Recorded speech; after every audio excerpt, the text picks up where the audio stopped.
Hello hello hello ಕೇಳಿಸ್ತಾ ಇದ್ದೀರಾ? ಮಹೇಶ್ ಅವರೇ ಕೇಳಿಸ್ತಾ ಇದೆ? ಹಲೋ ಹಲೋ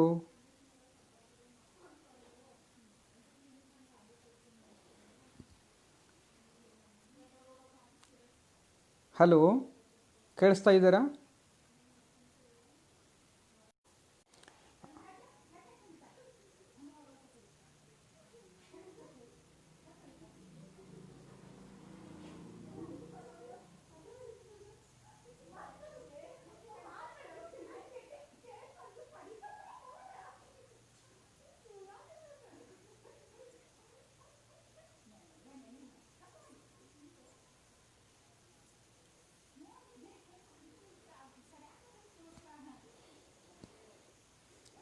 ಬಂಧುಗಳೇ, ಎಲ್ಲ ಕವಿಗಳೇ, ಬಹುಶಃ ತಮಗೆಲ್ಲ ಕೇಳಿಸ್ತಾ ಇದೆ ಅಂತ ಭಾವಿಸ್ತಾ ಇದ್ದೇನೆ.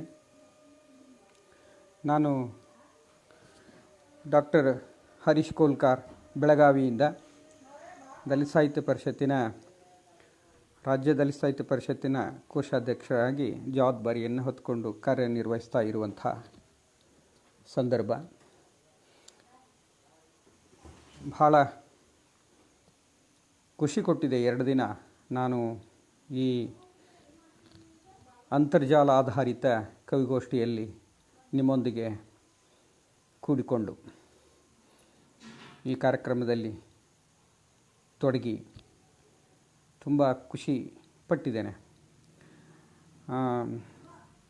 ಈ ಸಂದರ್ಭದಲ್ಲಿ ಸಮೀಕ್ಷೆ ಸ್ವರೂಪದಲ್ಲಿ 4 ಮಾತುಗಳನ್ನು ಜೋಡಿಸಬೇಕು ಅಂತ ಹೇಳಿ ಕಾರ್ಯಕ್ರಮದ ಸಂಯೋಜಕರಾಗಿ ಮಹೇಶ್ ಶಿಂಗೆ ಅವರು, ನಮ್ಮ ಬೆಳಗಾವಿ ಜಿಲ್ಲೆಯ ದಲಿತ ಸಾಹಿತ್ಯ ಪರಿಷತ್ತಿನ ಅಧ್ಯಕ್ಷರಾದಂಥ ಸುಬ್ರಾ ವೆಂಕಟನವರು ಮತ್ತು ದಲಿತ ಸಾಹಿತ್ಯ ಪರಿಷತ್ತಿನ ರಾಜ್ಯ ಘಟಕದ ಅಧ್ಯಕ್ಷರಾದಂಥ ಡಾಕ್ಟರ್ ಅರ್ಜುನ್ ಗೊಳಸಂಗಿ ಸರ್ ಅವರು ಸೂಚಿಸಿದರು. ಆ ಹಿನ್ನೆಲೆಯಲ್ಲಿ ನಿಮ್ಮೆದುರಿಗೆ 4 ಮಾತುಗಳನ್ನು ಸಮೀಕ್ಷೆ ಸ್ವರೂಪದಲ್ಲಿ ಆಡಬೇಕು. ಬಂಧುಗಳೇ, ಇದು ವಿಮರ್ಶೆಯಲ್ಲ, ಸುಮ್ಮನೆ ಒಂದು ಸಮೀಕ್ಷೆ ಸ್ವರೂಪ. ದಸರಾ ಬೆಳ್ಳಿ ಹಬ್ಬದ ನಿಮಿತ್ತ ರಾಜ್ಯ ಘಟಕದಿಂದ ಬೆಳಗಾವಿ ಜಿಲ್ಲೆ ಹೊತ್ತುಕೊಂಡು ಇಂಗ್ಲಿಷ್ ಸಾಹಿತ್ಯ ವೇದಿಕೆಯ ಸಹಯೋಗದಲ್ಲಿ 10ನೇ ಕಾರ್ಯಕ್ರಮವನ್ನು ನಾವು ಅಂತರ್ಜಾಲ ಆಧಾರಿತ ಕವಿಗೋಷ್ಠಿ ಅಂತ ನಡೆಸಿದ್ದು. ಸುಮಾರು ನಾನು 40ಕ್ಕೂ ಮಿಕ್ಕಿದ ಕವಿತೆಗಳ ಪಟ್ಟಿ ಇತ್ತು. ಅದನ್ನು ನಾನು ಈ ತಾಂತ್ರಿಕ ತೊಂದರೆಯಿಂದ 37 ಕವಿತೆಗಳನ್ನು ನಾನು ಕೇಳಿದ್ದೇನೆ ನಿನ್ನೆಯಿಂದ ಈವರೆಗೆ.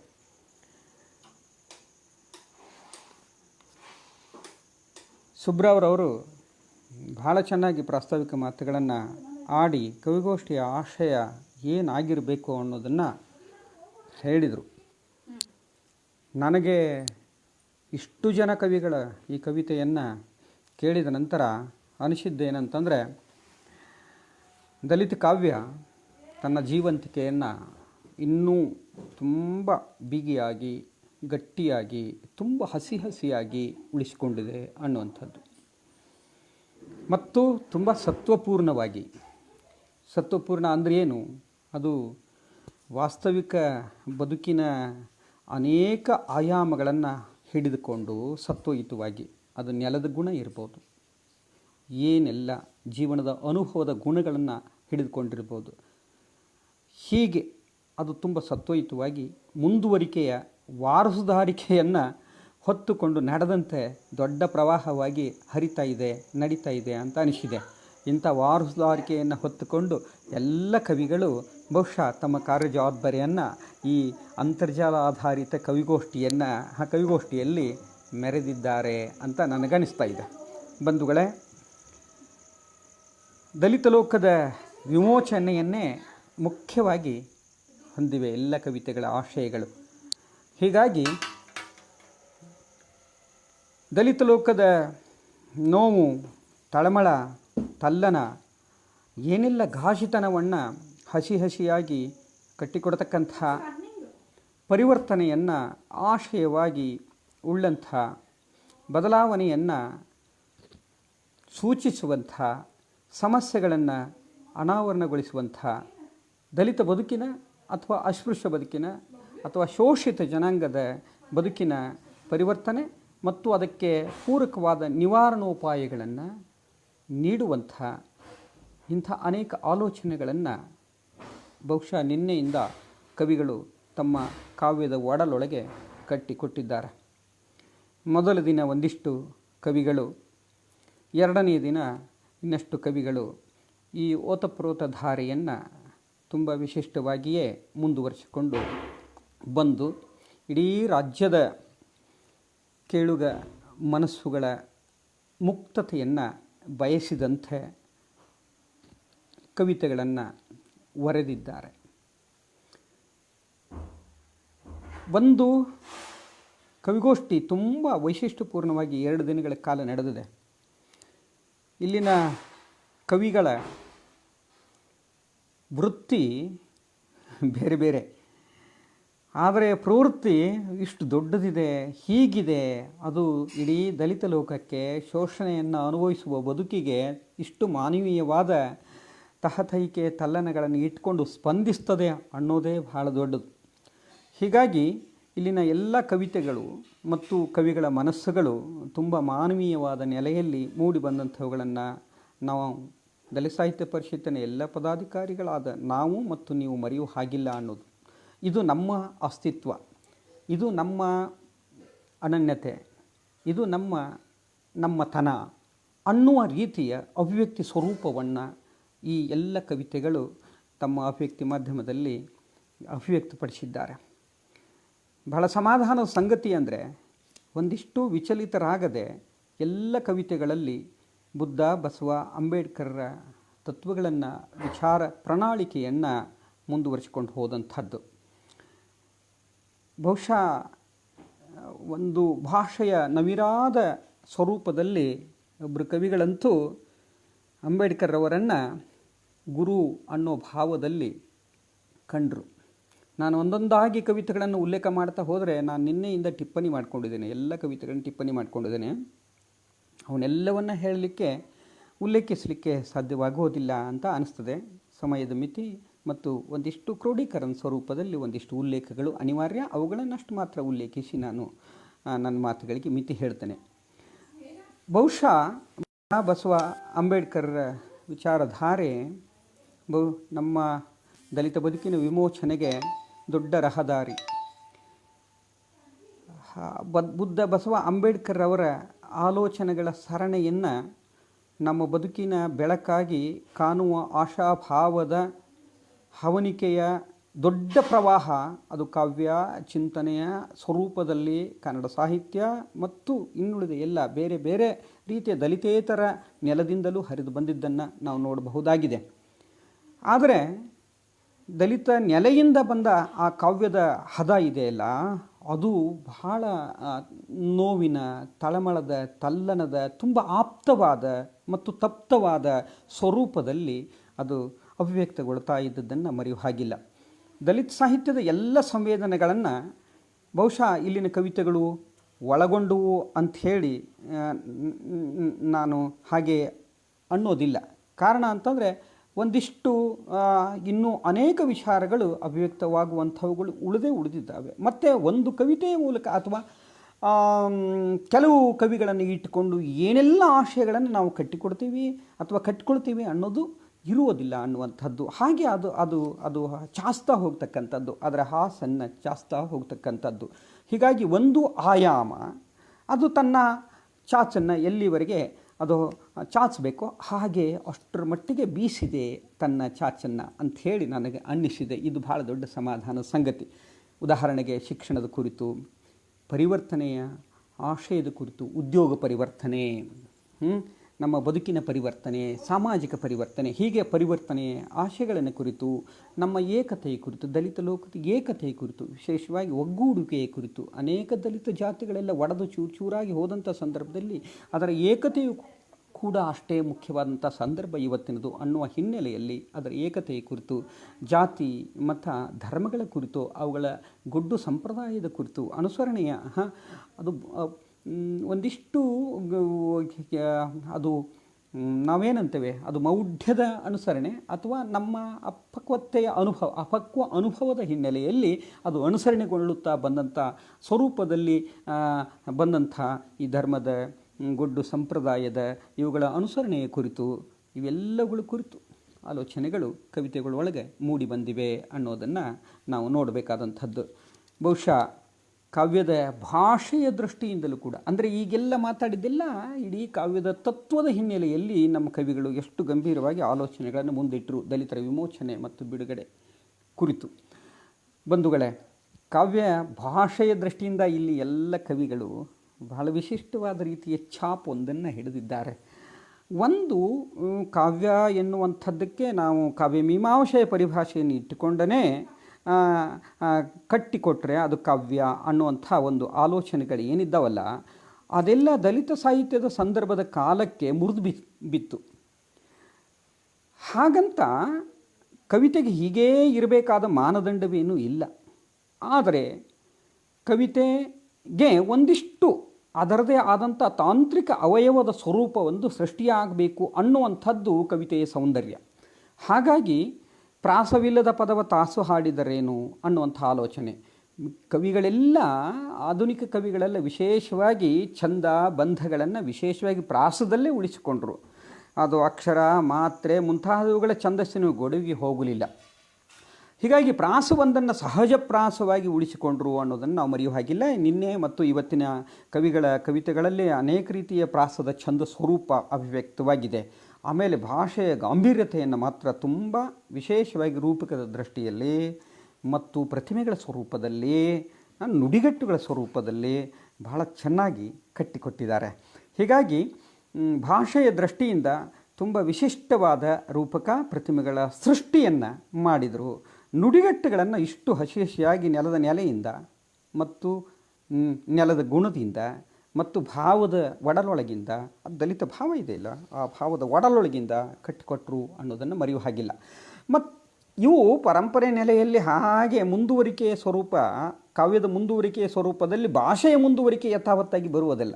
ನಮ್ಮ ಭಾಷೆ ಅನ್ನುವಂಥದ್ದು ಅದು ನಮ್ಮ ಅಸ್ತಿತ್ವದ ಸ್ವರೂಪದಲ್ಲೇ ನಮ್ಮ ಅನುಭವದ ರೂಪದಲ್ಲಿ ಅದು ಆಕಾರವನ್ನು ತಳಿತಾ ಹೋಗ್ತದೆ.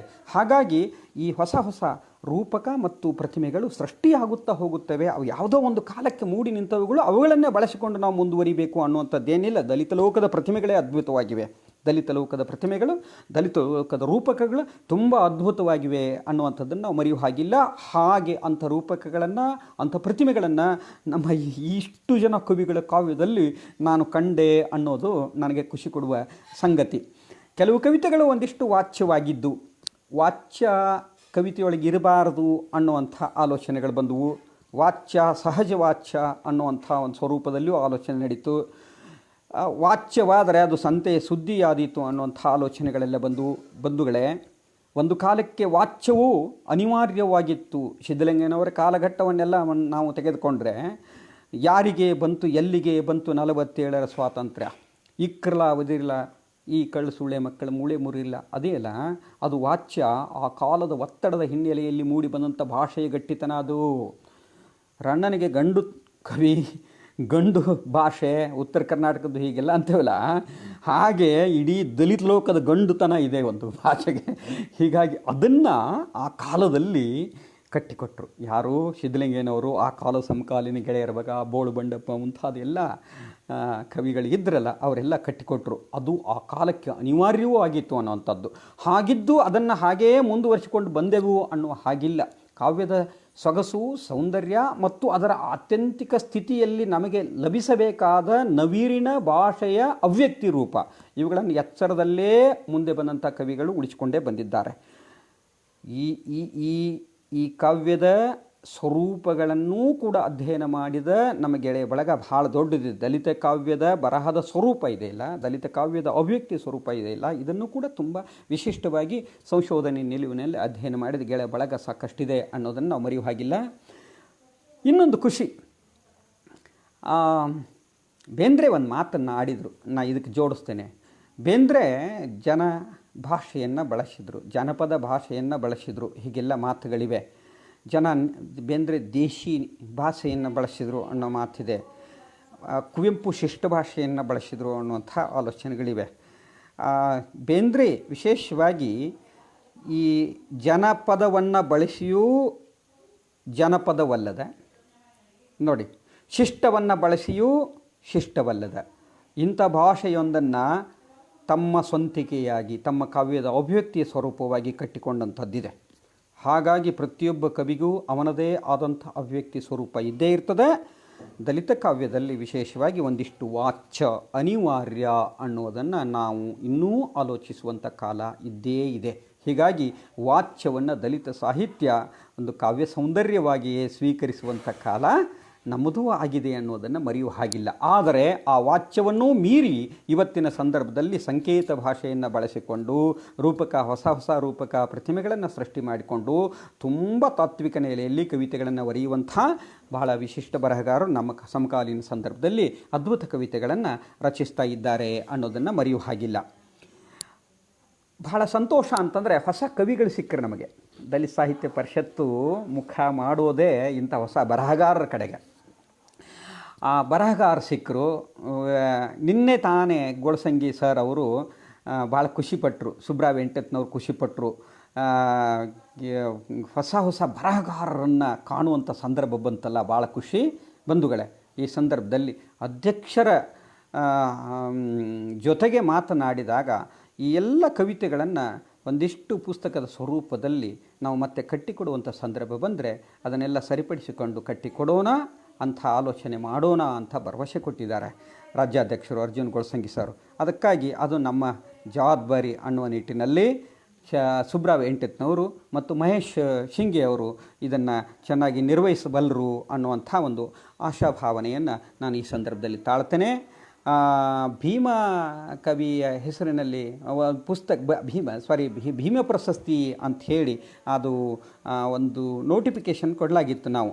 ಆದರೆ ಹಾಗಿಲ್ಲ, ಅದು ಸಮ್ಮೇಳನ ಮುಂತಾದ ಸಂದರ್ಭಗಳಲ್ಲೆಲ್ಲ ಕೊಡುವಂಥ ಒಂದು ಪ್ರಶಸ್ತಿಯ ಸ್ವರೂಪ ಅಂಥೇಳಿ ಅನ್ನಿಸಿದ ನಂತರ ಅದನ್ನು ಇದು ಆನ್ಲೈನ್ ಕವಿಗೋಷ್ಠಿ ಆದಾಗ ಅದಕ್ಕೆ ಒಂದು ಗೌರವದ ಸ್ವರೂಪ ಇರ್ತದೆ, ಅದರ ಆವರಣವೇ ಬೇರೆ ಇರ್ತದೆ. ಅದಕ್ಕಾಗಿ ಇದನ್ನು ಆನ್ಲೈನ್ ಕವಿಗೋಷ್ಠಿ ಅಂಥೇಳಿನೇ ಪ್ರಮಾಣ ಪತ್ರಗಳನ್ನು ನೀಡುವಂಥ ಆಲೋಚನೆಯನ್ನು ನೀಡಬೇಕು ಅನ್ನುವಂಥ ಆಲೋಚನೆಯನ್ನು ಅಧ್ಯಕ್ಷರು ಸೂಚಿಸಿದ್ದರಿಂದ ಹಾಗೆ ತಮಗೆ ಪ್ರಮಾಣ ಪತ್ರಗಳು ಲಭಿಸುತ್ತವೆ. ಅದು ಬೇರೆ ವಿಷಯ. ನಾನು ಒಂದಿಷ್ಟು ಕಾವ್ಯದ ಕುರಿತು ಒಂದಿಷ್ಟು ಹಾಗೆ ಮುಂದುವರಿಸಿಕೊಂಡು ಇನ್ನೆರಡು ಮಾತುಗಳನ್ನಾಡಿ ನನ್ನ ಮಾತುಗಳಿಗೆ ಮುಕ್ತಾಯ ಹೇಳ್ತೇನೆ. ಸುಬ್ರಾವ್ ಅಕ್ಷರ ಬೆಳಕಾಗಿ ಬರಬೇಕು ದಲಿತ ಬದುಕಿಗೆ ಅಂದರು ಪ್ರಾಸ್ತಾವಿಕ ನುಡಿಯೊಳಗೆ. ಪ್ರಾಸ್ತಾವಿಕ ನುಡಿಗಳನ್ನು ಉಲ್ಲೇಖ ಮಾಡುವ ಅಗತ್ಯವಿಲ್ಲ. ಆದರೆ ಬಾಬಾ ಸಾಹೇಬರ ಆಶಯ ಏನಿತ್ತಲ್ಲ, ಬಾಬಾ ಸಾಹೇಬರ ಆಶಯದಲ್ಲಿ ನಾವೆಲ್ಲ ದಲಿತ ಬದುಕಿಗೆ ತುಡಿಬೇಕಾಗಿದೆ, ಮಿಡಿಬೇಕಾಗಿದೆ. ಆ ಹಿನ್ನೆಲೆಯಲ್ಲಿ ನಾವು ಇವತ್ತು ಎಂಥ ವಿಪರ್ಯಾಸ ಸಂದರ್ಭಗಳು ಬಂದರೂ ಕೂಡ ನಾವು ಕೊಡವಿಕೊಂಡು ಏಳಬೇಕಾದ ಅನಿವಾರ್ಯತೆ ಮತ್ತು ಅಗತ್ಯತೆ ಇದ್ದೇ ಇದ್ದಾವೆ. ಹೀಗಾಗಿ ನಾವು ಹಿಂಜರಿಯುವ ಸಂದರ್ಭಗಳಿಲ್ಲ. ಮತ್ತು ಪರಿವರ್ತನೆಗೆ ಯಾವ ಕಾಲದಲ್ಲೂ ಕೂಡ ಒಂದಿಷ್ಟು ಹೋರಾಟ ಅಗತ್ಯವೇ ಇದೆ. ಹೋರಾಟವಿಲ್ಲದೆ ಪರಿವರ್ತನೆ ಇಲ್ಲವೇ ಅನ್ನುವಂಥ ಸಂದಿಗ್ಧ ಕಾಲದಲ್ಲಿ ನಾವು ಬದುಕುವಂಥ ಸ್ಥಿತಿಯೊಳಗೆ ನಾವು ಹಿಂದೆ ಸರಿಯೋದು ಹೇಗೆ? ಅದಕ್ಕಾಗಿ ದಲಿತರಾದವರು ವಿಶೇಷವಾಗಿ ಅಕ್ಷರದ ಅರಿವನ್ನು ಉಳ್ಳಂಥವರು ಸಾಮಾಜಿಕ ಪರಿವರ್ತನೆ ಕೇಳಿಸ್ತಾ ಇದೆ ಅಲ್ವಾ?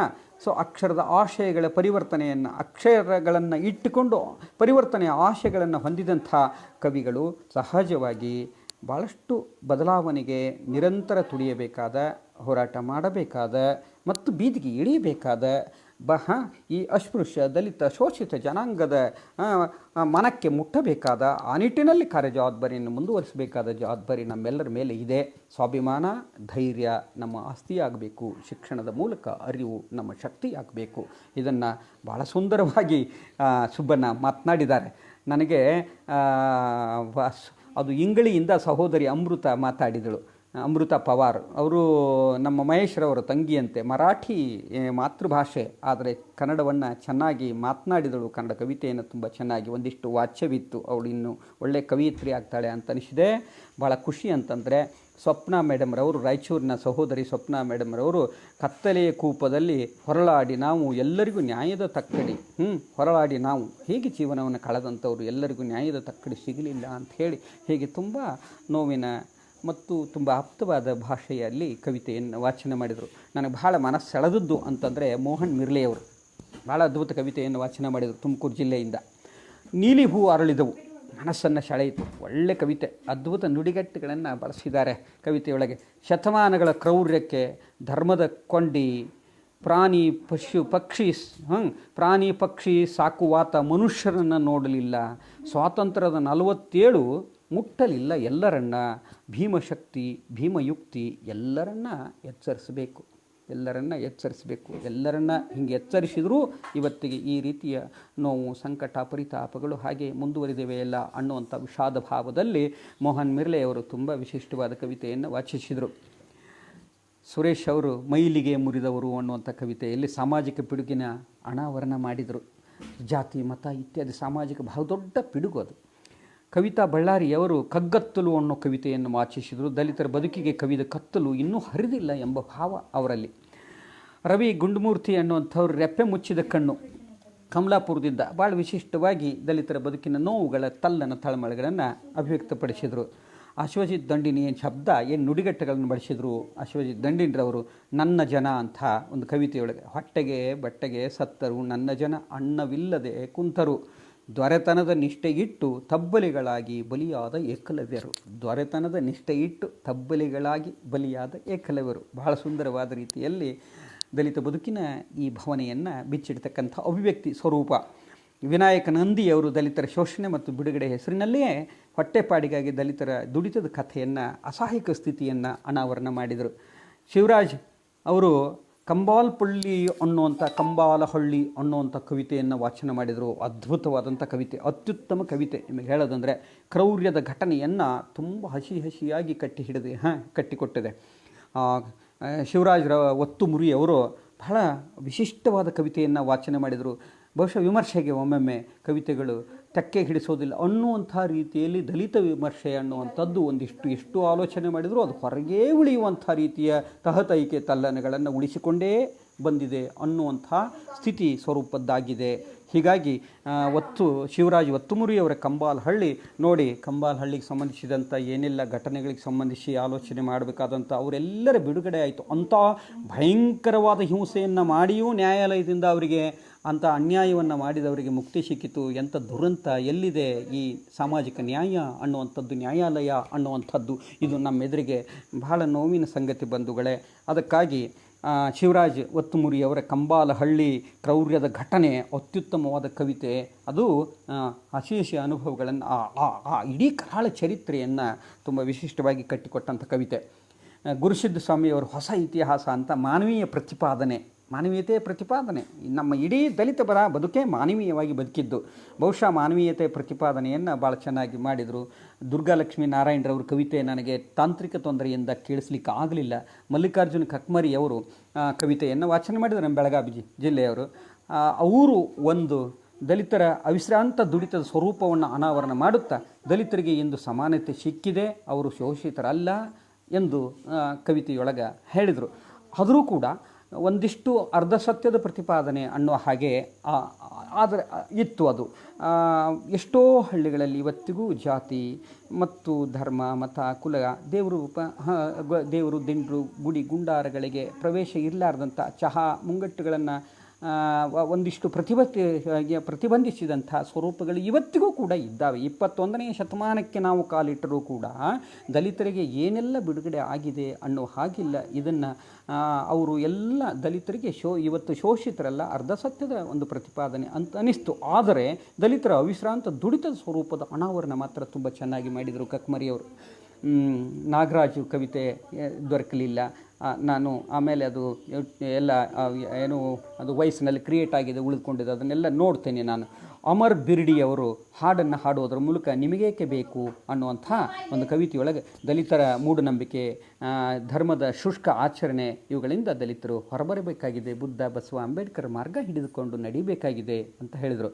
ನನಗೆ ಭಾಳಷ್ಟು ಇನ್ನಷ್ಟು ಮನಸ್ಸೆಳೆದಂಥ ಒಂದು ಕವಿತೆ ರವಿ ಹಲಗಿಯವರು, ಗದಗ ಜಿಲ್ಲೆ, ನಾವು ಮನುಷ್ಯರಲ್ಲವೇ, ರವಿ ಹಲಗಿಯವರು ಎಂ ಪಿ ಎಡ್ ಮಾಡಿದವರಂತ.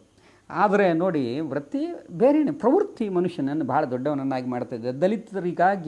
ದಲಿತರಿಗಾದಂಥ ಇಡೀ ಜಾತಿ ಶೋಷಣೆಯನ್ನು, ಅವಮಾನವನ್ನು ಒಂದಿಷ್ಟು ಶಬ್ದಗಳಲ್ಲಿ ತುಂಬ ಗಟ್ಟಿಯಾಗಿ ನಾವು ಮನುಷ್ಯರಲ್ಲವೇ, ಇಂದಿಗೂ ತಿಳಿಯಲಿಲ್ಲ ನಾವು ಯಾರೆಂದು ಅನ್ನುವಂಥ ವಿಷಾದ ಭಾವದಲ್ಲಿ ಅಭಿವ್ಯಕ್ತಪಡಿಸಿದರು. ಬಹಳ ಹಿಡಿಸಿದ ಕವಿತೆಗಳಲ್ಲಿ ಇನ್ನೊಂದು ಹುಸೇನಪ್ಪ ಅಮ್ರಾಪುರ್, ನಮ್ಮ ದಸಪ ಅಧ್ಯಕ್ಷರು, ನಮ್ಮ ಪದಾಧಿಕಾರಿಗಳವರು.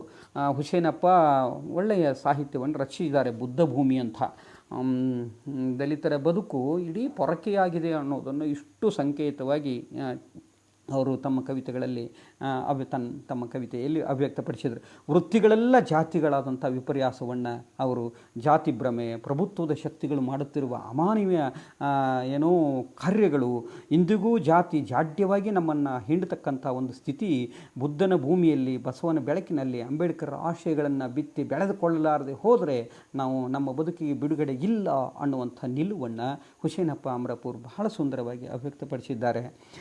ಕಾರ್ತಿಕ್ ಕಮ್ಮಾರ್ ಬಳ್ಳಾರಿಯವರು ಸಮಾನತೆ ಧ್ವಜ ಹಾರಿಸಬೇಕಾಗಿದೆ ಅಂಥೇಳಿ ಭಾಳ ಸುಂದರವಾದ ಕವಿತೆಯನ್ನು ವಾಚನ ಮಾಡಿದರು. ಒಂದಿಷ್ಟು ವಾಚ್ಯ ಇತ್ತು, ಆದರೆ ಚೆನ್ನಾಗಿ ಕವಿತೆ ಆಶಯ ಇತ್ತು. ನಮ್ಮ KN ಶಂಕರಮೂರ್ತಿ ಪ್ರಕಟಿಸಿದ ಅದಕ್ಕೆ ಪ್ರತಿಕ್ರಿಯೆ ಬರ್ತಾ ಇದ್ದದ್ದನ್ನು ನಾನು ನೋಡ್ತಾ ಇದ್ದೆ. ಪ್ರಕಟಿಸಿದ ಮಾಧ್ಯಮಗಳು ಒಂದಿಷ್ಟು ಭಿನ್ನವಾದ ಕವಿತೆ, ಇಡೀ 2 ದಿನದ ಕವಿತೆಗಳಲ್ಲಿ ಒಂದಿಷ್ಟು ಭಿನ್ನವಾದ ಕವಿತೆ ಇದೆ. ನಾನು ನೋಡಿದ ರೀತಿ ಬೇರೆ. ಹಾಗಂದರೆ ದಲಿತರು, ಅಸ್ಪೃಶ್ಯರ ಬದುಕಿಗೆ ಪರಿವರ್ತನೆ ತರಲಾಗಿದೆ ಎಂಬುದು ಅನೇಕ ಪತ್ರಿಕೆಗಳಲ್ಲಿ, ಮಾಧ್ಯಮಗಳಲ್ಲಿ, ಟಿವಿಗಳು, ಬೇರೆ ಬೇರೆ ಮಾಧ್ಯಮಗಳಲ್ಲಿ ಬರ್ತಾನೇ ಇದೆ. ಆದರೆ ಅದು ಬರೀ ವಾರ್ತೆಯಾಗಿ ಬರ್ತಾ ಇದೆ, ಪರಿವರ್ತನೆ ಇಲ್ಲ. ಹಾಗಾಗಿ ಪ್ರಕಟಿಸಿದ ಮಾಧ್ಯಮಗಳು ಬರೀ ಪ್ರಕಟಿಸಿದ ಮಾಧ್ಯಮಗಳು ಪ್ರಕಟಣೆಯಾಗಿ ಉಳಿದಂಥವುಗಳು, ಅವು ಅನುಷ್ಠಾನಗೊಳ್ಳಲಾರದೆ ದಲಿತರ, ಶೋಷಿತರ, ಬಡಜನರ ಬದುಕು ಹಾಗೆ ಅದು ಯಥಾವತ್ತಾಗಿ ನೋವಿನ, ಸಂಕಟದ, ಪರಿತಾಪದ ಸ್ಥಿತಿಯಲ್ಲಿ ಉಳಿದುಕೊಂಡು ಹೋದಂಥದ್ದು ಅನ್ನೋದನ್ನು ಅವರು ನಿವೇದಿಸಿದರು. ದಾಸ್ಯದ ಬಿಡುಗಡೆ ಅಂಥೇಳಿ ಸಂಧ್ಯಾ ಸುಭಾಷ್ರವರು ಬಹಳ ಸುಂದರವಾದ ಕವಿತೆಯನ್ನು ವಾಚನ ಮಾಡಿದರು. ದಲಿತರು ತಮ್ಮ ಬಿಡುಗಡೆಗೆ ಹಂಬಲಿಸುವ ಒಂದು ವಿಶಿಷ್ಟ ಕವಿತೆ ಅಂಥೇಳಿ ನಾನು ಅದನ್ನು ನೋಡಿದೆ. ದಲಿತರ ಬದುಕು ಇಂದಿಗೂ ಕೂಡ ಸಾಮರಸ್ಯದಿಂದ ಕೂಡಿದ್ದರೂ ಕೂಡ ಅದರ ನೋವು, ಸಂಕಟ, ತಲ್ಲಣ, ತಳಮಳಗಳನ್ನು ನಾವು ಸರಿಯಾದ ರೀತಿಯಲ್ಲಿ, ಅಂದರೆ ಒಂದಿಷ್ಟು ಸಮಾನತೆ, ಸ್ವಾತಂತ್ರ್ಯ ಇತ್ಯಾದಿ ಸ್ವರೂಪದಲ್ಲಿ ಅದನ್ನು ನೋಡ್ತಾ ಇದ್ದೇವೇನು? ಅವಮಾನ, ಅಪಮಾನಗಳು ಹಾಗೆ ಯಥಾವತ್ತಾಗಿ ಮುಂದುವರೆದಿಲ್ಲವೇ? ಬಿಡುಗಡೆಗೆ ಒಂದಿಷ್ಟು ಕರೆ ಕೊಡುವ ಹಿನ್ನೆಲೆಯನ್ನು ಇಟ್ಟುಕೊಂಡು ಅವರು ಆ ದಾಸ್ಯದ ಬಿಡುಗಡೆ ಎಂದು ಅನ್ನೋ ರೀತಿಯಲ್ಲೇ ಪ್ರಶ್ನೆ ಮಾಡುವ ರೀತಿಯೊಳಗೆ ನಮಗೆ, ಮತ್ತು ಕರೆ ಕೊಡುವ ರೀತಿಯಲ್ಲಿ ನಾವು ಬಿಡಿಸಿಕೊಳ್ಳಬೇಕಾದ ಅಗತ್ಯ. ಅಕ್ಷರದ ಅರಿವಿನಿಂದ, ಜ್ಞಾನದ ಹಸಿವನ್ನು ಇಟ್ಟುಕೊಂಡು ಮುನ್ನಡೆಯುವುದರ ಮೂಲಕ, ಅಕ್ಷರದ ಅರಿವು, ಎಚ್ಚರವನ್ನು ಮೂಡಿಸುವುದರ ಮೂಲಕ ನಾವು ಬಿಡುಗಡೆಗೆ ಹಂಬಲಿಸಬೇಕಾದ ಅಗತ್ಯ. ಅದನ್ನು ಚೆನ್ನಾಗಿ ಹೇಳಿದರು. ಕೇಶವ್ ಗೌಡ ಅವರು ಎಲ್ಲ ದಲಿತರು ದಾಸ್ಯ ವಿಮುಕ್ತರಾಗಿದ್ದಾರೆಯೇ ಪ್ರಶ್ನೆ ಮಾಡಿದರು. ಕೆಲವು ಕಡೆಗಳಲ್ಲಿ ಇನ್ನೂ ಶೋಷಣೆ ಮುಂದುವರೆದದನ್ನು ದಾಖಲೆ ಕೊಟ್ಟರು ಅವರು. ಶಂಕರ್ ಅಸ್ಪುರ ಅವರು ಒಂದಿಷ್ಟು ವಾಚ್ಯವಾಗಿತ್ತು ಕವಿತೆ. ಜಾತಿ ಮರೆಯಾದಾಗಲೇ ದಲಿತರಿಗೆ ಸ್ವಾತಂತ್ರ್ಯ, ಅನಾದಿ ಕಾಲದಿಂದಲೂ ದಲಿತರು ಅನುಭವಿಸುವ ಸಂಕಟ, ಪರಿತಾಪಗಳು ಹಾಗೆಯೇ ಉಳಿದುಕೊಂಡು ಬರ್ತಾ ಇವೆ. ಅವುಗಳು ಒಂದಿಷ್ಟು ಜಾತಿ ಮರೆಯಾದಾಗ ನಾಶವಾಗ್ತವೆ ಅಂತ ಹೇಳಿದರು. ಶಕುಂತಲಾ ಹಾದಿಮನಿಯವರು ದಲಿತವರಲ್ಲ ಬಲಿತರು, ಇಂದು ನಾವು ದಲಿತವರಲ್ಲ ಬರುತ್ತು. ಒಂದಿಷ್ಟು ಭಾಗಶಃ ಈ ಬದಲಾವಣೆ ಇವತ್ತು ಆಗಿದೆ. ಅದಕ್ಕಾಗಿ ಅಕ್ಷರವಂತ ದಲಿತರೆಲ್ಲ ಒಂದಿಷ್ಟು ನೋವಿನ, ತಳಮಳದ ಬೆನ್ನನ್ನು ನೋಡಿಕೊಳ್ಳಬೇಕಾದ ಅಗತ್ಯವಿದೆ. ಅವರು ಮತ್ತೆ ತನ್ನ ಇಡೀ ತನ್ನ ಪರಿಸರಕ್ಕೆ ಸಂಬಂಧಿಸಿದ ಸಂಕಟಗಳನ್ನು ಅರಿಯಬೇಕಾದ ಅಗತ್ಯವಿದೆ. ಅದಕ್ಕೆ ಪೂರಕವಾದ ಕಾರ್ಯಗಳನ್ನು ಮಾಡಬೇಕಾದ ಅಗತ್ಯವಿದೆ. ಹೀಗಾಗಿ ದಲಿತರ ಶೋಷಣೆಯ ಸ್ವರೂಪದ ಚಿತ್ರಣವನ್ನು ಶಕುಂತಲಾ ಹಾದಿಮನಿ ಭಾಳ ಸುಂದರವಾಗಿ ಕಟ್ಟಿಕೊಟ್ಟರು, ತಾವರ್ಗೇರಾದವರು.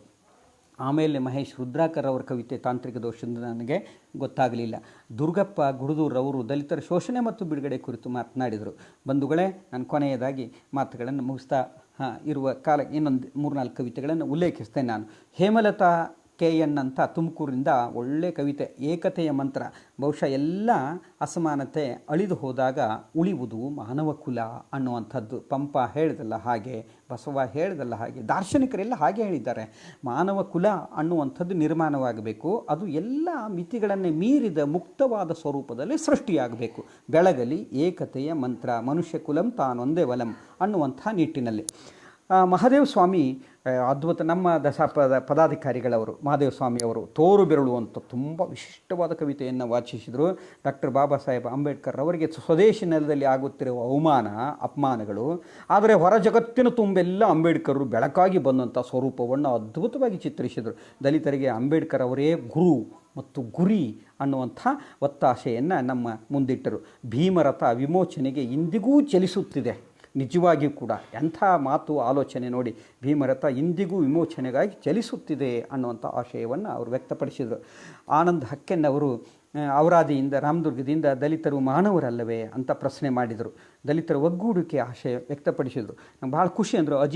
ಅಶಾಜ್ ಅನ್ನುವಂಥವ್ರು ಮೈಸೂರಿನಿಂದ ಮರು ಉತ್ಖನನ ಮಾಡ್ತಾನೆ ಇದ್ದೇವೆ. ನಾವು ಭೀಮ ಸಂದೇಶವನ್ನು ಮರು ಉತ್ಖನನ ಮಾಡ್ತಾ ಇದ್ದೇವೆ. ಹಾಗೆ ಉತ್ಖನನ ಮಾಡುತ್ತಲೇ ಅದನ್ನು ಪ್ರಸಾರ ಮಾಡ್ತಾ ಇದ್ದೇವೆ. ಭಾರತದ ದಾಸ್ಯದ ಮುಕ್ತಿಗೆ ಬಲಿದಾನಗೈದ ದಲಿತರ ಚಿತ್ರಣವೂ ಕೂಡ ಅವರ ಕವಿತೆಯೊಳಗೆ ಭಾಳ ಸುಂದರವಾಗಿ ಮೂಡಿಬಂತು. ಅದು ಎಲ್ಲಿ ನಮ್ಮ ಏನು ಪೂನಾ ಫ್ಯಾಕ್ಟನ್ನ ಸಂದರ್ಭವಾಗಲಿ, ನಮ್ಮ 21 ಜನ ದಲಿತರು ತೀರಿ ಹೋದಂಥ ಸಂದರ್ಭವಾಗಲಿ, ಈ ಎಲ್ಲ ಹಿನ್ನೆಲೆಯನ್ನು ನೆನಪಿಸುವಂಥ ರೀತಿಯಲ್ಲಿ ಶಫೀವುಲ್ಲಾ ಅವರು ಕುಟೀಶ್ ಅನ್ನುವಂಥ ನಮ್ಮ ಕವಿಗಳ ಬಳಗದಲ್ಲಿ ಅವರು ಕುಟೀಶರು ಕಾವ್ಯನಾಮ ಇಟ್ಟುಕೊಂಡು ದಲಿತರು ಸ್ವಾಮಿ ನಾವು ದಲಿತರು ಅಂಥೇಳಿ ಪ್ರಾಣಿಗಿಂತಲೂ ಕೀಳಾಗಿ ಕಾಣಿಸಿಕೊಂಡಂಥ ದಲಿತರ ಕುರಿತು ದಲಿತರ ಕಾರ್ಯ ಮತ್ತು ತ್ಯಾಗ ಜೀವನದ ವಿಶಿಷ್ಟ ಚಿತ್ರಣವನ್ನು ಕವಿತೆಯೊಳಗೆ ಕಟ್ಟಿಕೊಟ್ಟರು. ಅತ್ಯಂತ ಹಸಿ ಅನುಭವಗಳನ್ನು ಕಟ್ಟಿಕೊಟ್ಟರು ಅಂಥೇಳಿ ಅನಿಸ್ತದೆ ಶಫೀವುಲ್ಲಾ ಕುಟೀಶ್ರವರು. ಕಾರ್ತಿಯವರ ಕವಿತೆ ತಾಂತ್ರಿಕ ದೋಷದಿಂದ ಗೊತ್ತಾಗಲಿಲ್ಲ. ವೆಂಕಮ್ಮ ಗಾಂವ್ಕರ್ ದಾಂಡೇಲಿಯಿಂದ ಅಸ್ಪೃಶ್ಯತೆಯ ಕೊಳೆಗಾರ ಅಂಬೇಡ್ಕರ್ ಅವರ ಜೀವನ ಸಾಧನೆಯ ಕುರಿತು ಇಡೀ ಚಿತ್ರಣ ಒಂದಿಷ್ಟು ತುಂಬ ಚೆನ್ನಾಗಿ ಮೂಡಿ ಬಂತು. ದುಡಿಮೆಯೇ ಬದುಕಿನ ದೇವರು ಎಂದು ಬಾಳಿದ ಮಹಿಮನಿವನು. ಹೀಗೆ ವೆಂಕಟೇಶ್ ಬಡಿಗೇರವರು ಬಹಳ ಸುಂದರವಾದ ಕವಿತೆಯನ್ನು ವ್ಯಕ್ತಪಡಿಸಿದರು. ಬೆವರು ಕಿತ್ತಿದ ಕರಿಮೈ ಬಣ್ಣ. ನೋಡಿ, ಅಂಬೇಡ್ಕರ್ ಅವರ ಜೀವನ ಸಾಧನೆ ಬೆವರಿನ ಹನಿಗಳು, ಬೆಳೆಯ ಸಿರಿಧಾನ್ಯಗಳು. ಅಂಬೇಡ್ಕರ್ ಜೀವನ ಸಾಧನೆಯೊಳಗೆ ಅವರು ಬೆಳೆದದ್ದೆಲ್ಲ ಅದ್ಭುತವಾದಂಥ ಅದು ಬೆವರೆಲ್ಲ ಬೆಳೆಯ ಸಿರಿಧಾನ್ಯಗಳಾಗಿ ಬಂದಂಥ ಅವು ಬೆಳಕಿನ ಸಿರಿಧಾನ್ಯಗಳು. ಮನುಷ್ಯನಿಗೆ ಅನ್ನ ಇದೆ, ಆದರೆ ಅಕ್ಷರದ ಜ್ಞಾನ ತುಂಬ ಅಗತ್ಯವಾದದ್ದು. ಹೀಗಾಗಿ ಅದನ್ನು ಶಿಕ್ಷಣದ ಸ್ವರೂಪದಲ್ಲಿ ಹೋರಾಟ ಸಂಘಟನೆಗಳ ಮೂಲಕವೇ ಅದನ್ನು ಪಡೆದುಕೊಳ್ಳಬೇಕು ಅನ್ನುವಂಥ ಒತ್ತಾಸೆ ಎಂದು ಅಂಬೇಡ್ಕರ್ ಅವ್ರದ್ದಾಗಿತ್ತು ಅನ್ನುವಂಥದ್ದು ಬಹಳ ಚೆನ್ನಾಗಿ ಎಂಡ್ ಮಾಡಿದರು ಅವರು. ಒಲವ ಪ್ರಾಣತೆಯ ಹಚ್ಚಿ ದಲಿತ ಕಿರಣಗಳು ಮೂಡಿ ಬರಲಿ. ಮನುಷ್ಯನಿಗೆ ಆತ್ಯಂತಿಕವಾಗಿ ಬೇಕಾದದ್ದು ಒಲವಿನ ಒಂದು ಗೆಲುವು, ಅದು ಒಲವಿನ ಬಲ. ಹೀಗಾಗಿ ಈ ಆಧುನಿಕ ಕಾಲದಲ್ಲಿ ಬೇಂದ್ರೆ ಅದನ್ನು ಹೇಳಿದ್ದು. ಬೇಂದ್ರೆಯವರ ಕಾವ್ಯದೊಳಗೆ ಅನೇಕ ಏನೇನೋ ಇದ್ದಾವೆ, ಸಂಕಟಗಳಿದ್ದಾವೆ, ಒಂದಿಷ್ಟೆಲ್ಲೋ ಪಾರ್ಸಿಯಲ್ ಅಂತ ಅನಿಸಿಬಿಡ್ತದೆ. ಆದರೆ ಕೊನೆಗೆ ಅದು ಸಮರಸದ ಬದುಕನ್ನು ಹಂಬಲಿಸ್ತದೆ. ಸರಸ ಜನನ ವಿರಸ ಮರಣ ಸಮರಸವೇ ಜೀವನ ಅನ್ನುವಂಥದ್ದಿದೆ ಅಲ್ಲ, ಹಾಗೆ ಈ ಸಮರಸ ಜೀವನ ನೋಡಿ. ಅದಕ್ಕಾಗಿ ಸಾಮರಸ್ಯದ ಬದುಕು ದಲಿತರಿಗೆ ಎಲ್ಲಿ ಬಂತು? ಅದಕ್ಕಾಗಿ ಒಲವ ಪ್ರಾಣತೆ ಹಚ್ಚಿ ದಲಿತ ಕಿರಣಗಳು ಮೂಡಿ ಬರಲಿ. ಅವು ಒಲವು ಪ್ರಾಣತೆಯಿಂದ ಅದು ಇಡೀ ಒಲವಿನ ಪ್ರಾಣತೆ, ಅದು ಇಡೀ ಜಗತ್ತಿನ ಬೆಳಕಿಗೆ ಬದುಕಿಗೆ ಬೆಳಕನ್ನು ಪ್ರಸರಿಸಲಿ ಅನ್ನುವಂಥ ಆಲೋಚನೆಯನ್ನು ಇಟ್ಕೊಂಡು ವೆಂಕಟೇಶ್ ಬಡಿಗೇರು ತುಂಬ ವಿಶಿಷ್ಟವಾದ ಕವಿತೆಯನ್ನು ನಮ್ಮ ಮುಂದೆ ಪ್ರಸ್ತಾಪಿಸಿದರು. ಕೊನೆಯ 2 ಕವಿತೆ ನಟರಾಜ್ ದೊಡ್ಡಮನಿ. ಈ ನೆಲದಿಂದಲೇ ದಲಿತ ಪದವನ್ನೇ ಕಿತ್ತೋಡಿಸೋಣ. ದಲಿತ ಪದ ಬೇಡ ಅಂತೇಳಿ ಈಗ ಆಲೋಚನೆ ಇತ್ಯಾದಿ ಎಲ್ಲ ನಡೀತಲ್ಲ. ಬಹುಶಃ ಈ ಶೋಷಿತ ಜನಾಂಗದ ಬದುಕಿನ ಐಡೆಂಟಿಟಿಯಾಗಿ ಬಡವರ ಬದುಕಿನ ಐಡೆಂಟಿಟಿಯಾಗಿ ದಲಿತ ಜಾತಿ ಅಷ್ಟೇ ಅಲ್ಲ, ಅದರ ಆಚೆಗೆ ದಾಟಿಕೊಂಡು ಏನೆಲ್ಲ ಘಾಷಿತನವನ್ನು ಬದುಕಿನಲ್ಲಿ ಅನುಭವಿಸಿದವರ ಐಡೆಂಟಿಟಿಯಾಗಿ ದಲಿತ ಪದ ಬಳಕೆ ಆಗ್ತಾ ಇದೆ ಅನ್ನುವಂಥದ್ದು. ಹೀಗಾಗಿ ದಲಿತರ ಬದುಕಿನ ಪರಿವರ್ತನೆಯ ಆಶಯ ಒಟ್ಟಾರೆ ಈ ದಲಿತ ಪದವನ್ನೇ ನಾವು ಓಡಿಸೋಣ ಅನ್ನುವಂಥ ಹಿನ್ನೆಲೆಯಲ್ಲಿ ಮೂಡಿ ಬಂದದ್ದು ಅನ್ನೋದನ್ನು ಮರೆಯುವ ಹಾಗಿಲ್ಲ. ಅದರ ಹಿಂದಿನ ತಾತ್ವಿಕತೆಯನ್ನು ನಾವು ಅರ್ಥ ಮಾಡಿಕೊಳ್ಬೇಕು. ನಾಗರಾಜ್ ತುಮಕೂರವರು ಯಾರಿವರು? ಈ ರೀತಿಯ ಶೋಷಣೆಯನ್ನು ಶತಶತಮಾನಗಳಿಂದ ಮಾಡುತ್ತಾ ಬಂದವರು ಯಾರಿವರು ಅನ್ನುವಂಥ ರೀತಿಯಲ್ಲಿ ಸಮಾಜದಿಂದ ದೂರ ಉಳಿದು ಕಸಗುಡಿಸುತ್ತಿರುವ ದಲಿತರ ಬದುಕಿನ ಅನಾವರಣವನ್ನು ಮಾಡ್ತಾರೆ. ಬಂಧುಗಳೇ, ನಾನು ಹೀಗೆ ನಿಮ್ಮ ಕೆಲವು ಕವಿತೆಗಳನ್ನು ಕುರಿತು ಒಂದಿಷ್ಟು ನೋಟ ಹೆಂಗಿತ್ತು ಅನ್ನೋದನ್ನು ಅಷ್ಟೇ ನಿಮ್ಮ ಮುಂದೆ ನಾನು ಬಿಚ್ಚಿಕೊಂಡೆ. ಅದು ನನ್ನ ಅನುಭವದ ತೆಕ್ಕೆಗೆ ಸಿಕ್ಕಟ್ಟು. ಅದರ ಆಚೆಗೆ ಇನ್ನೂ ಕವಿತೆಗಳು ಏನೆಲ್ಲವನ್ನು ಹೇಳ್ತಾನೆ ಹೋಗ್ತವೆ ಅನ್ನುವಂಥದ್ದು. ಹೀಗಾಗಿ ಇಷ್ಟು ಎಲ್ಲ ಕವಿತೆಗಳ ಕುರಿತು ಒಂದು ಸಣ್ಣ ಸಮೀಕ್ಷೆಯನ್ನು ತಮ್ಮ ಮುಂದೆ ಇಟ್ಟಿದ್ದೇನೆ. ತುಂಬ ವಿಶಿಷ್ಟವಾಗಿ ತಾವು ಕವಿತೆಯನ್ನು ಇಲ್ಲಿವರೆಗೆ ಮಂಡಿಸಿದ್ದೀರಿ. 2 ದಿನಗಳ ಕಾಲ ಸತತವಾಗಿ ಪರಿಷತ್ತಿನ ಇಲ್ಲಿನ ವರೆಗಿನ ಸಾಧನೆ ಭಾಳ ದೊಡ್ಡದಿದೆ. 25 ವರ್ಷಗಳ ಕಾಲ ಎಲ್ಲ ಗೆಳೆಯ ಬಳಗದಿಂದ ಕೇವಲ 5-6 ಜನ ಕೂಡಿಕೊಂಡು ಪರಿಷತ್ತನ್ನು ಆರಂಭ ಮಾಡಿದ ಸಂದರ್ಭ ಇತ್ತು ನಮ್ಮದು. ಇವತ್ತದು ರಾಜ್ಯಾದ್ಯಂತ ಭಾಳ ದೊಡ್ಡ ಒಂದು ಸಂಘಟನೆಯಾಗಿ ಬೆಳೆದುಕೊಂಡು ಬಂದಿದೆ. ನಾಡಿನ ಇಡೀ ದಲಿತ ಬದುಕಿನ ಸಂವೇದನೆಗಳನ್ನು ಒಂದಿಷ್ಟು ಒಗ್ಗೂಟದ ನೆಲೆಯಲ್ಲಿ, ಒಕ್ಕಟ್ಟಿನ ನೆಲೆಯಲ್ಲಿ ಅದು ಸಂವೇದಿಸಿಕೊಳ್ಳುವ, ಪರಸ್ಪರ ಸಂವೇದಿಸಿಕೊಳ್ಳುವ ಮತ್ತು ಅದಕ್ಕೆ ಪರ್ಯಾಯವಾಗಿ ಪೂರಕವಾದ ಪರಿವರ್ತನೆಗಳನ್ನು ಬಯಸುವ ಹಿನ್ನೆಲೆಯಲ್ಲಿ ಕೆಲಸ ಮಾಡ್ತಾ ಇದೆ. ಪರಿಷತ್ತಿನ ಇಲ್ಲಿವರೆಗಿನ ಸಾಧನೆಯೊಳಗೆ 7 ನಾವು ಅಖಿಲ ಭಾರತ ಮಟ್ಟದ ಸಾಹಿತ್ಯ ಸಮ್ಮೇಳನಗಳನ್ನು ನಡೆಸಿದ್ದೇವೆ. ಪರಿಷತ್ತಿನ ಮುಂದಿನ ಚಟುವಟಿಕೆಗಳು ನಿರಂತರವಾಗಿ ನಡೀಬೇಕು ಅನ್ನುವಂಥ ಹಂಬಲದಿಂದ ನಾವು 25 ವರ್ಷದ ಆಚರಣೆಯನ್ನು ಅದ್ದೂರಿಯಾಗಿ ವಿಜೃಂಭಣೆಯಿಂದ ನಡೆಸಬೇಕು ಅಂತ ಹಂಬಲಿಸಿಕೊಂಡು ಈ ಕಾರ್ಯಕ್ರಮಗಳನ್ನು ಹಮ್ಮಿಕೊಳ್ತಾ ಹೋಗ್ತಾ ಇದ್ದೇವೆ. ಅನೇಕ ಕಡೆಗೆ 30 ಜಿಲ್ಲೆಗಳಲ್ಲೂ ಕೂಡ ಏನಾಗಿದೆ, ಎಲ್ಲ ದಲಿತ ಸಾಹಿತ್ಯ ಪರಿಷತ್ತಿನ ಘಟಕಗಳು ತೆರೆಯಲ್ಪಟ್ಟಿವೆ. ಒಂದಿಷ್ಟು ಗೆಳೆಯರು ತುಂಬ ಆ್ಯಕ್ಟಿವ್ ಇದ್ದಾರೆ, ಒಂದಿಷ್ಟು ಗೆಳೆಯರು ಆ್ಯಕ್ಟಿವ್ ಆಗಬೇಕಾದ ಅಗತ್ಯ, ಒಂದಿಷ್ಟು ಬದಲಾವಣೆಗಳು ಅನಿವಾರ್ಯ. ಮತ್ತು ಎಲ್ಲರೂ ಒಂದಿಷ್ಟು ನೌಕರಿಯಲ್ಲಿ ಇರ್ತಕ್ಕಂಥವ್ರು, ಒಂದಿಷ್ಟು ನೌಕರಿ ಬಿಡಿಸ್ಕೊಂಡು ಫ್ರೀ ಆದಂಥವ್ರು, ಹೀಗೆಲ್ಲರೂ ಕೂಡ್ಕೊಂಡು ಹೋಗುವಾಗ ಒಂದಿಷ್ಟು ಹಿಂದೆ ಮುಂದೆ ನಡೀತಾನೆ ಇರ್ತದೆ. ಆದರೆ ರಥ ಮಾತ್ರ ಜಗ್ಗುತ್ತಾನೆ ಇದ್ದಾರೆ ಅನ್ನೋದು ಭಾಳ ದೊಡ್ಡದು. ಅಂಬೇಡ್ಕರ್ ಅವರ ರಥವನ್ನು ಜಗ್ಗುತ್ತಲೇ ನಡೆದಂಥ ಈ ಪ್ರಸ್ತುತ ಸಮಕಾಲೀನ ಸಂದರ್ಭದ ಗೆಳೆಯ ಬಳಗಕ್ಕೆ ದೊಡ್ಡ ಸಲಾಮು ನಂದು. ಬೆಳ್ಳಿ ಹಬ್ಬದ ವೈಶಿಷ್ಟ್ಯವನ್ನು ಹೀಗೆ ಆಲೋಚನೆ 2 ದಿನಗಳ ಕಾಲ ಕವಿಗೋಷ್ಠಿಯನ್ನು ಆಚರಿಸುವುದರ ಮೂಲಕ ಮತ್ತೊಂದು ದಾಖಲೆಯನ್ನೇ ನಿರ್ಮಿಸಿದ್ದೇವೆ ಬಂಧುಗಳೇ. ನಾವು ರಾಜ್ಯ ಮಟ್ಟದ ಅಂತರ್ಜಾಲ ಆಧಾರಿತ ಕವಿಗೋಷ್ಠಿಯಲ್ಲಿ ನಮ್ಮ ಜಿಲ್ಲಾ ಘಟಕದ ಅಧ್ಯಕ್ಷರಾದಂಥ ಸುಬ್ರಾವ್ ಎಂಟತ್ನವರವರು ಈ ಆಲೋಚನೆಯನ್ನು ನನ್ನ ಮುಂದೆ ಇಟ್ಟರು. ಇಂಥದ್ದೊಂದು ಕವಿಗೋಷ್ಠಿಯನ್ನು ಏರ್ಪಡಿಸೋಣ ಅಣ್ಣವ್ರೆ ಅಂಥೇಳಿ. ಆವಾಗ ನಾನು ಭಾಳ ಒಳ್ಳೆಯದಾಯಿತು, ಚಲೋ ಆಯಿತು, ಏರ್ಪಡಿಸೋಣ. ಎಲ್ಲ ಕಡೆಗೆ ವೆಬಿನಾರು, ಸೆಮಿನಾರ್ ಅನ್ನೋದು ವೆಬಿನಾರ್ ಆಗಿ ಈ ರೀತಿಯ ಅಂತರ್ಜಾಲದ ಮೂಲಕ ಪ್ರಸಾರವಾಗುವಂಥ ಸಂದರ್ಭದಲ್ಲಿ ಪರಿಷತ್ತಿನ ಚಟುವಟಿಕೆಗಳು ಕೂಡ ಹೀಗೆ ಆಗುವುದು ಒಳ್ಳೆಯದೇ ಅಂಥೇಳಿ ರಾಜ್ಯ ಮಟ್ಟದಲ್ಲಿ ಈ ಕವಿಗೋಷ್ಠಿಯನ್ನು ಹಮ್ಮಿಕೊಳ್ಳೋಣ ಅಂಥೇಳಿ ಆಶಿಸಿದರು. ಅದಕ್ಕೆ ನಾನು ರಾಜ್ಯಾಧ್ಯಕ್ಷರ ಅನುಮತಿಯನ್ನು ಪಡೆದುಕೊಂಡು ಇದಕ್ಕೆ ಚಾಲನೆ ಕೊಟ್ಟು ಮಹೇಶ್ರವರು ಎಲ್ಲ ಇಲ್ಲಿ 2 ದಿನಗಳ ಕಾಲ ನಿರಂತರವಾಗಿ ಫೇಸ್ಬುಕ್ನಲ್ಲಿ ಅಂತರ್ಜಾಲದ ಈ ಕವಿಗೋಷ್ಠಿ ನೆರವೇರಲಿಕ್ಕೆ ಕಾರಣರಾದಂಥವ್ರು ಮಹೇಶ್ ಶಿಂಗೆ ಅವರು. ಅವರಿಗೆ ನಮ್ಮೆಲ್ಲರ ಪರವಾಗಿ ಹೃತ್ಪೂರ್ವಕವಾದ ಅಭಿವಂದನೆಗಳನ್ನು ಸಲ್ಲಿಸೋಣ. ಆಮೇಲೆ ಸುಬ್ರಾವ್ರವ್ರಿಗೂ ಹಾರ್ದಿಕವಾದ ಅಭಿವಂದನೆಗಳು ನಾನು ರಾಜ್ಯ ಘಟಕದ ಪರವಾಗಿ, ಅಧ್ಯಕ್ಷರ ಪರವಾಗಿ ಸಲ್ಲಿಸ್ತೇನೆ, ನಮ್ಮ ಎಲ್ಲ ಪದಾಧಿಕಾರಿಗಳ ಪರವಾಗಿ ಸಲ್ಲಿಸ್ತೇನೆ. ತಾಂತ್ರಿಕ ಎಲ್ಲ ಜವಾಬ್ದಾರಿಯನ್ನು ವಹಿಸಿದಂಥ ಮಹೇಶ್ ಶಿಂಗೆ ಅವರು ಮುಂದಿನ ದಿನಮಾನಗಳಲ್ಲೂ ಕೂಡ ಒಂದಿಷ್ಟು ಭರವಸೆಗಳನ್ನು ಕೊಟ್ಟಿದ್ದಾರೆ. ನೇರವಾಗಿ ನಾವು ಗೂಗಲ್ ಲಿಂಕನ್ನು ಇಟ್ಕೊಂಡು ಗೂಗಲ್ ಆ್ಯಪ್ದ ಮೂಲಕ ಆಗಲಿ, ಝೂಮ್ ಆ್ಯಪ್ದ ಮೂಲಕ ಆಗಲಿ ಇನ್ಮೇಲೆ ನೇರವಾಗಿ ಕೆಲವು ಕಾರ್ಯಕ್ರಮಗಳನ್ನು ಹಮ್ಮಿಕೊಳ್ಳೋಣ ಅನ್ನುವಂಥ ಆಲೋಚನೆಯನ್ನು ಮಾಡಿದ್ದಾರೆ. ಅದು ರಾಜ್ಯ ಮಟ್ಟದ ಆಲೋಚನೆಗೆ ಎಲ್ಲೂ ಕೂಡ ಇದು ಮುಂದುವರಿತದೆ. ನಿಮ್ಮ ಇಷ್ಟೆಲ್ಲ ಕವಿಗಳನ್ನು ಕೂಡಿಸಿಕೊಂಡು ಇಂಥದ್ದೊಂದು ವಿಶೇಷವಾದಂಥ 2 ದಿನಗಳ ರಾಜ್ಯಮಟ್ಟದ ಈ ಕವಿಗೋಷ್ಠಿಯನ್ನು ಏರ್ಪಡಿಸಿದಂಥ ಮಹೇಶ್ ಶಿಂಗೆ ಅವರಿಗೂ ಮತ್ತು ಸುಬ್ರಾವ್ ವೆಂಕಟನವರಿಗೂ ಮತ್ತು ಇದಕ್ಕೆ ಅನುಮತಿಸಿದಂಥ ರಾಜ್ಯ ಘಟಕದ ಡಾಕ್ಟರ್ ಅರ್ಜುನ್ ಗೊಳಸಂಗಿ ಅವರಿಗೂ ಮತ್ತು 2 ದಿನಗಳ ಕಾಲ ನಿರಂತರವಾಗಿ ಈ ಕಾರ್ಯಕ್ರಮದಲ್ಲಿ ಪಾಲ್ಗೊಂಡು ಈ ಹಿಂದೆಯೇ ತಮ್ಮ ಧ್ವನಿಮುದ್ರಿಕೆಗಳನ್ನು ನಮಗೆ ಯೂಟ್ಯೂಬ್ ಮೂಲಕ ಮತ್ತು ಬೇರೆ ಬೇರೆ ಮಾಧ್ಯಮದ ಮೂಲಕ ಕಳಿಸಿಕೊಟ್ಟಂಥ ತಮ್ಮೆಲ್ಲಗೆ ಒಬ್ಬ ಕವಿ ಬಳಗಕ್ಕೂ ಹೃತ್ಪೂರ್ವಕವಾದ ಅಭಿವಂದನೆಗಳನ್ನು ಸಲ್ಲಿಸಿ ಒಂದಿಷ್ಟು ಅವಸರದಿಂದ ಮಾತನಾಡಿದ್ದೇನೆ. ವೇಳೆಯ ಮಿತಿ ಕಾರಣ ಅದಕ್ಕಾಗಿ ಅಧ್ಯಕ್ಷರು ಮಾತನಾಡ್ತಾರೆ. ಡಾಕ್ಟರ್ ಅರ್ಜುನ್ ಗೊಳಸಂಗಿ ಅವರು ಅಧ್ಯಕ್ಷೀಯ ನುಡಿಗಳನ್ನು ನುಡಿತಾರೆ. ಅವುಗಳನ್ನು ಕೇಳುವ ಕಾರಣಕ್ಕಾಗಿ ನಾನೊಂದಿಷ್ಟು ಮಾತುಗಳನ್ನು ಮೊಟಕುಗೊಳಿಸಿದ್ದೇನೆ. ತಮ್ಮೆಲ್ಲರಿಗೂ ಮತ್ತೊಮ್ಮೆ ಹೃತ್ಪೂರ್ವಕವಾದ ಭೀಮ್ ವಂದನೆಗಳನ್ನು, ಜೈ ಭೀಮ್ ವಂದನೆಗಳನ್ನು ಅರ್ಪಿಸಿ ನನ್ನ ಮಾತುಗಳನ್ನು ಮುಗಿಸ್ತೇನೆ. ಮುಂದಿನ ಕವಿಗೋಷ್ಠಿ ಮತ್ತೆ ಅಂತಾರಾಷ್ಟ್ರೀಯ ಮಟ್ಟದಲ್ಲಿ ಮಾಡೋಣ ಅನ್ನುವಂಥ ಆಲೋಚನೆಯನ್ನು ಅಧ್ಯಕ್ಷರು ಮಾಡ್ತಾ ಇದ್ದಾರೆ. ಹೀಗಾಗಿ ಅಂತಾರಾಷ್ಟ್ರೀಯ ಮಟ್ಟದ ಒಂದು ಕವಿಗೋಷ್ಠಿಯಲ್ಲಿ ನಾವೆಲ್ಲ ಪಾಲ್ಗೊಳ್ಳೋಣ ಅಂತ ಹೇಳ್ತಾ, ಮತ್ತು ವಿಚಾರ ಸಂಕಿರಣ, ಬೇರೆ ಬೇರೆ ರೀತಿಯ ಹಾಡೋಣ ಬಾ ದನಿ ಎತ್ತಿ ಅಂತೇಳಿ ಒಂದು ಅದ್ಭುತವಾದ ರೀತಿಯ ಕಾರ್ಯಕ್ರಮವನ್ನು ಕೈಗೊಳ್ಳೋಣ ಅಂತ ಈಗಾಗಲೇ ಹೇಳಿಬಿಟ್ರು ಗೊಳಸಂಗಿ ಸರ್ ಅವರು.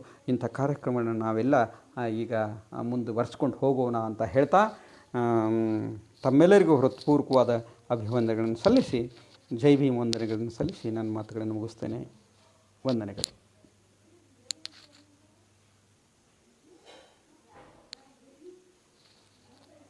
ಮಹೇಶ್ರವರ ಓಕೆ, ಈಗ ಡಾಕ್ಟರ್ ಅರ್ಜುನ್ ಗೊಳಸಂಗಿ ಅವರಿಗೆ ಮಾತುಗಳನ್ನು ಕೊಡಿ.